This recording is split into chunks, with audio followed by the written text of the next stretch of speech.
Have you ever opened your banking app and thought, where did all my money go? Not because you bought anything huge, but because somehow your paycheck disappeared again. And after a while, you start believing something must be wrong with you. Maybe you're bad with money. Maybe you have no discipline. Maybe everyone else just understands money better than you do. But what if the real problem isn't you? What if there's a hidden pattern controlling your money that most people never even notice?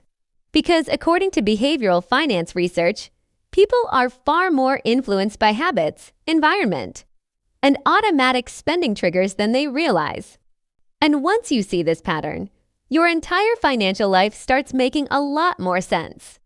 Most people think financial problems come from giant mistakes, huge shopping sprees, luxury vacations, expensive cars.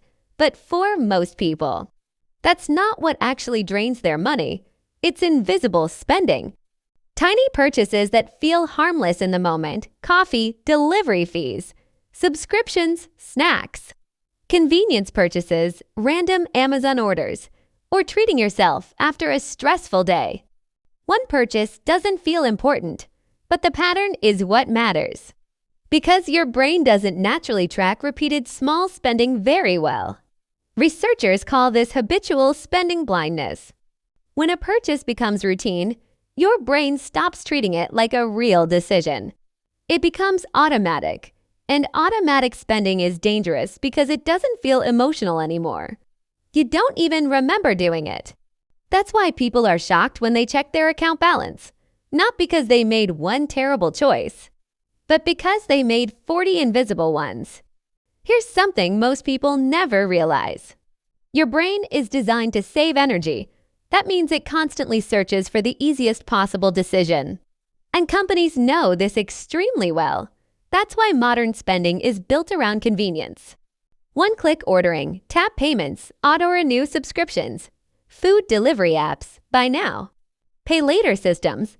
The less friction there is, the less your brain notices spending. Studies have shown people spend more money when using cards or digital payments compared to physical cash. Why? Because cash feels real. You physically watch it leave your hands. But tapping your phone doesn't trigger the same emotional response.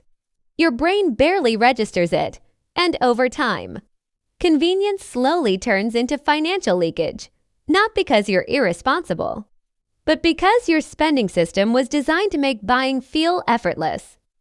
Now here's the pattern almost nobody notices. A lot of spending has nothing to do with needing something. It's emotional regulation. People spend when they're stressed, bored, tired, overwhelmed, lonely, or frustrated. And the purchase creates a tiny dopamine boost, a temporary feeling of relief or reward. That's why people often spend more at night, after work, or during stressful periods. Not because they're careless, but because their brain is searching for comfort.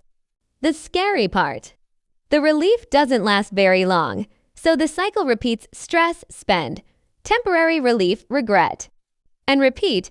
Eventually, people blame themselves instead of noticing the actual pattern. This is why budgeting alone often fails. Because you can't solve emotional spending with math alone. You first have to notice the trigger. Once you become aware of the pattern, you finally stop operating on autopilot. Here's the good news. You do not need to become a perfect money expert overnight. Most people improve financially the moment they simply become aware of their patterns, because awareness interrupts autopilot. One of the best things you can do is create friction before spending. Simple things like waiting 24 hours before buying non-essential items, turning off one-click purchasing, removing saved credit cards from apps, separating your bills money from spending money, checking subscriptions once a month. These tiny systems work because they force your brain to slow down, and slowing down creates awareness. The goal is not to never spend money. The goal is making sure you are deciding where your money goes, instead of habits deciding for you. Because being good with money usually isn't about intelligence. It's about noticing patterns most people ignore. So if you've ever felt like you're just bad with money, maybe you're not. maybe nobody ever taught you how these patterns actually work. Because once you notice the invisible habits controlling your money, you finally have the power to change them. And honestly, awareness is where financial change usually begins. And remember, you don't need to be perfect with money. You just need systems that work with your brain instead of against it. Thanks for watching and see you in the next video.